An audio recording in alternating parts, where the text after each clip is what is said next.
మీ business ఏదైనా మీ ఊర్లో promotion చేయాలంటే అది సుమన్ టీవీతోనే సాధ్యం. ఇప్పుడే సంప్రదించండి. అయితే మరి ఇవాళ గత 5-6 రోజుల నుంచి ఇక్కడ చూస్తుంటే 2024 సంవత్సరంలో కూడా కొంచెం ఇబ్బంది కలడే, కానీ 25వ సంవత్సరం వానాకాలం పంటకు మనం చూసుకుంటే మనకు మొత్తం 7 సొసైటీలు ఉన్నాయి. మొత్తం నియోజకవర్గంలో కూడా 7 సొసైటీలో సైదాపూర్ సొసైటీ ఒకటి, కోయడా సొసైటీ ఒకటి, చిగురుమాడి సొసైటీ, ఉస్నాబాద్ సొసైటీ, అదేవిధంగా ఎల్కదుర్తి సొసైటీలో బీందర్పల్లి కలుస్తుంది. అదేవిధంగా మనకు కట్టూరులో ఒక సొసైటీ ఉండడం జరిగింది. మరి ఏ సొసైటీ దగ్గర చూసినా కానీ రైతులు చాలా ఆవేదన చెందుతున్నారు. ఎందుకు రైతులు ఆవేదన చెందుతున్నారు?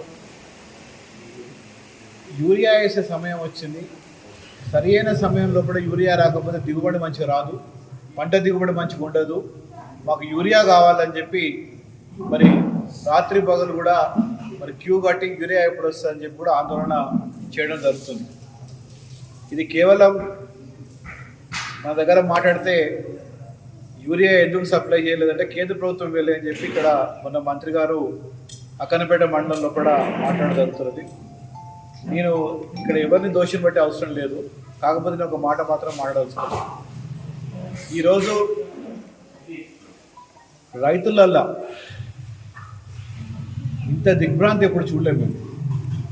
నాట్లు వేసిండ్రు, యూరియా బస్తాల కోసం తిరుగుడు, యూరియా బస్తాల కోసం అవస్థపడు అనేది మరి ఇప్పటివరకు కూడా తెలంగాణ రాష్ట్రం వచ్చినప్పటికీ కూడా ఎప్పుడు కూడా ఇంత పరిస్థితి రాలేదు.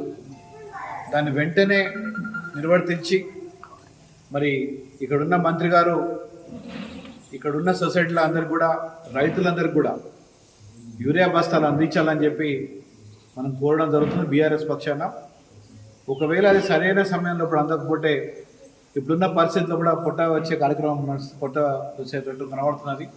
మరి అది ఇంకా వచ్చేది ఉంటే మరి యూరియా వేసినా కానీ అంత దిగుబడి రాదు అనే చింతలో వాళ్ళ రైతులందరూ కూడా ఉన్న సంగతి కూడా మనం గమనించాలి. కాబట్టి మరి వ్యవసాయం సంగతి మంత్రి గారికి తెలుసని అనుకుంటున్నా, తెలియదని అనుకుంటలేను. ఎందుకంటే ఆయన ఉద్యమకారుడు అని చెప్పి, వ్యవసాయదారుడు అని చెప్పి, పెద్ద నాయకుడు అని చెప్పి మరి మాటల్లే కాదు చేతిలో కూడా చూపించాలని చెప్పి కూడా నేను వారిని కోరుతున్నా.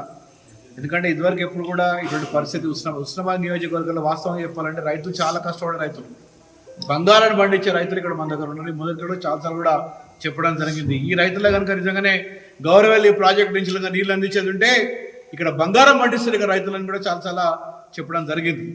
మరి బంగారం పండించే రైతులకు వాళ్ళకి కావాల్సిన యూరియా ఇవ్వకపోతే మరి వాళ్ళ పరిస్థితి ఏది ఒకసారి మనం ఆలోచించుకోవాలి. ఎందుకంటే ఎంతో కష్టపడి మరి దాని మీద ఆధారపడి బతికే వాళ్ళు చాలామంది కూడా ఇక్కడ ఉన్న సంగతి కూడా గమనించాలి మనం.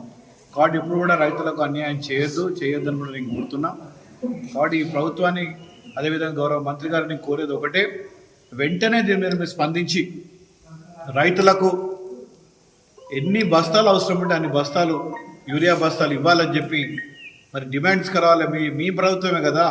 ఇవాళ ఆరోగ్యం, ఇవాళ మన మంత్రి గారు కూడా అగ్రికల్చర్ మినిస్టర్ కూడా మరి ఆయన కూడా మీ మంత్రే కదా.